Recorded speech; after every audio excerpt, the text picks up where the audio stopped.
नमस्कार, मैं रवीश कुमार। आंदोलन खत्म नहीं हो रहा है। ये विराम है इस पर्टिकुलर इवेंट का, लेकिन 2 तारीख तक अगर सरकार हमारी बात नहीं सुनेगी तो फिर यकीन मानिए, फिर जो होगा देखा जाएगा। हम रेल रोकेंगे, रास्ता रोकेंगे, जेल भरो करेंगे। यहां से IB-LIB की जो रिपोर्ट जाती है वो भी बहुत पॉजिटिव गई है। यहां गृह मंत्रालय से एक DSP आए थे, उन्होंने पूरा जायजा लेने के बाद मेरे से बात की और उनका रिपोर्ट भी गृह मंत्रालय को बहुत पॉजिटिव है कि बहुत जल्दी हमें शुभ समाचार मिलेगा। अगर हमें 15-20 दिन के अंदर संसद के जल पे अगर हमें समाचार नहीं मिला तो हमारे 2 प्रस्ताव हम यहां मंजूर करते हैं आपके सामने। पहला प्रस्ताव, पूरे भारतवर्ष में रेलों का आंदोलन होगा, जिसके लिए हमें और इसके साथ में हमें इस कार्यक्रम को कंक्लूड करना है। माननीय साहब का भाषण होगा और 4-5 मिनट हमारे पास समय बचा हुआ है। MP महोदय रास्ते में हैं, अनिल साहब भी रास्ते में हैं। शायद हो सकता है उनकी बात ना सुन पाएं। देखो, उन्होंने कहा है कि मेरी शिव मंत्री जी से बात हुई है और मैं आपका काम करवा के रहूंगा। आप जो है आंदोलन को समाप्त कीजिए, लोगों को परेशान मत कीजिए। अभी रास्ते में हैं, हो सकता है जल्दी आ जाएं, तो उनकी बात जो है आप सुनेंगे। 2-3 घंटे हम कंक्लूड करते हैं। बट सबसे पहली बात, हमने आपको बताया कि ये हमारा केवल प्रोटेस्ट नहीं है, ये हमारा EPS 95 पेंशनर्स का महासम्मेलन है, ये हमारा अधिवेशन है। इसने कुछ हमने रिजर्वेशन भी पास किए हैं। क्या क्या रिजर्वेशन पास किए हैं, वो सब जो आपकी भावनाएं हैं उसके बारे में माननीय कमांडर साहब को बता दिया गया है। जितने भी हमारे आंदोलन के पर्याय हैं वो सभी हमारे पास में खुले हैं। आपकी भावनाओं को हम समझ रहे हैं, लेकिन दूसरा पक्ष ये भी है कि बहुत जल्दी हमें शुभ समाचार मिलेगा। अगर हमें 15-20 दिन के अंदर संसद के चलते समय अगर हमें समाचार नहीं मिला तो 2 तारीख को हमारे 2 प्रस्ताव हम यहां मंजूर करते हैं। पहला प्रस्ताव, पूरे भारतवर्ष में रेलों का आंदोलन होगा, जिसके लिए हम किसके साथ में हमें 2 से चाहिए। हम चाहे कुछ भी हो, हम आपको सुरक्षित रखने का संकल्प करते हैं। हमारे सबके सामने, आप सबके सामने जब तक संसद शुरू है तब तक जो है माननीय प्रधानमंत्री जी इसमें एंटर करें और हमारी मांगों को पूरा करवाएं। ये जो है भाषण लेते हैं। आप सब लोग इसके लिए तैयार हैं कि नहीं? और जब तक चलेगी तैयारी जब तक वो इंतजार करेंगे। जिसने मंत्री जी का सम्मान बना रहा, माननीय वित्त मंत्री जी का सम्मान बना रहा। और इसके बाद में ये रोको आंदोलन और आंसर अटल है। इसको जोर से आते जो है नारा लगा के और हमने आपसे कहा है, हमारे साथ हम, मेरे भाइयों और बहनों, माताओं, आज हमारे आंदोलन का आखिरी दिन है। हम आज इतने लोग, बुजुर्ग लोग पूरे देश से चल के यहां पर आए हैं। हमने जो रेवोल्यूशन पास किए हैं उसमें सबसे महत्वपूर्ण ये है कि संसद के चलते इसी सत्र में हमारा काम पूरा होना चाहिए।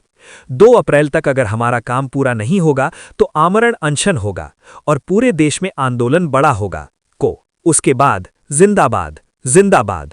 2 तारीख तक अगर हमारा काम पूरा नहीं होता है तो रोड रोको होगा, रास्ता रोको होगा, रेल रोको। मंजूर है, मंजूर है, मंजूर है।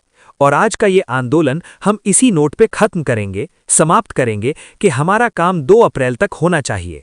संघर्ष करेंगे, जीतेंगे, और हम लड़ेंगे और जीतेंगे। आप ये मत सोचना कि आज कुछ नहीं हुआ है। आपका ये जो यहां पर आना है, ये युद्ध भूमि में आने से कम नहीं था और सरकार को इस पर दबाव जरूर पड़ता है। अभी इतने सांसद आए, अभी मुझे वाकचरे साहब ने बोला कि बाकी सभी सांसद इकट्ठा होंगे और संसद को ये मुद्दे को संसद में बहुत जोर शोर से लगाएंगे। बीजेपी की सांसद मेधा कुलकर्णी ने भी कहा कि मैं आपके साथ हूं। अनिल बोंडे जी का फोन आया था, आ रहे हैं वो भी हमारे साथ हैं, वो भी बीजेपी के हैं। सभी पक्षों के लोग हमारे साथ हैं, सांसद हमारे साथ हैं और इसीलिए हमारी जीत निश्चित है। और आप लोग जो यहां पर आए, जिस जोश खरोश में आए, उसके लिए मैं आपको सलाम करता हूं। कमांडर साहब, आगे बढ़ो। जिंदाबाद, जिंदाबाद, जिंदाबाद। कमांडर अशोक रावल जिंदाबाद। LIB की जो रिपोर्ट है, यहां से IB-LIB की जो रिपोर्ट जाती है वो भी बहुत पॉजिटिव गई है। यहां गृह मंत्रालय से DSP आए थे, उन्होंने पूरा जायजा लेने के बाद मेरे से बात की और उनका रिपोर्ट भी गृह मंत्रालय को बहुत पॉजिटिव है। सब कुछ पॉजिटिव है, इसलिए हम कुछ नेगेटिव नहीं करना चाहते। आपकी सम्मति है? सम्मति है।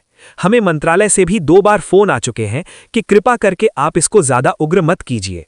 दूसरी बात, फाइनेंस मिनिस्ट्री में 3 बजे उन्होंने हमारी मीटिंग भी रखी है इसका मतलब ये नहीं कि काम हो रहा है, इसका मतलब है कि काम में प्रोग्रेस है। काम आपका जल्दी होगा, ये मैं निश्चित बताता हूं। इसीलिए हम उग्र आंदोलन नहीं करेंगे। ये डिसीजन हुआ है, आपकी सम्मति चाहिए, ठीक है? सम्मति है, मंजूर है। और अभी हम लोग यहां से जाने के बाद आदरणीय निर्मला सीतारमण जी से मिलने जा रहे हैं। उन्होंने बुलाया है और ये मीटिंग का आयोजन छत्रपति शाहू महाराज जो कोल्हापुर के सांसद हैं, उन्होंने किया है। तो इसीलिए उनका भी हम धन्यवाद करते हैं। यहां पर जो सांसद कल आज आए हैं, उन सभी का, और कुछ तो आ रहे हैं, उन सभी का हम स्वागत करते हैं और उनका आभार प्रदर्शित करते हैं। पुलिस प्रशासन ने बहुत दबाव होने के बावजूद उन पर भी बहुत दबाव था कि इतना बड़ा आंदोलन ना होने दें।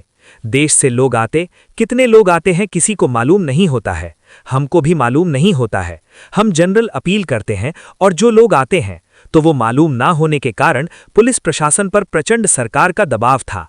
फिर भी उन्होंने हमें अकोमोडेट किया।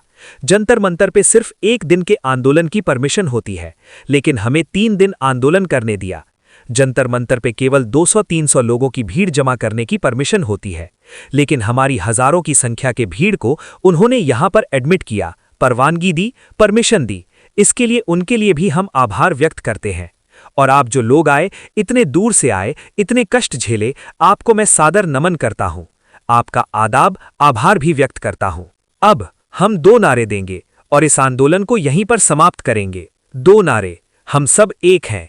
पूरी जोर से ताकत से बोलना, हम साजष्ट भारत, श्रेष्ठ भारत। आंदोलन खत्म नहीं हो रहा है, ये विराम है इस पर्टिकुलर इवेंट का।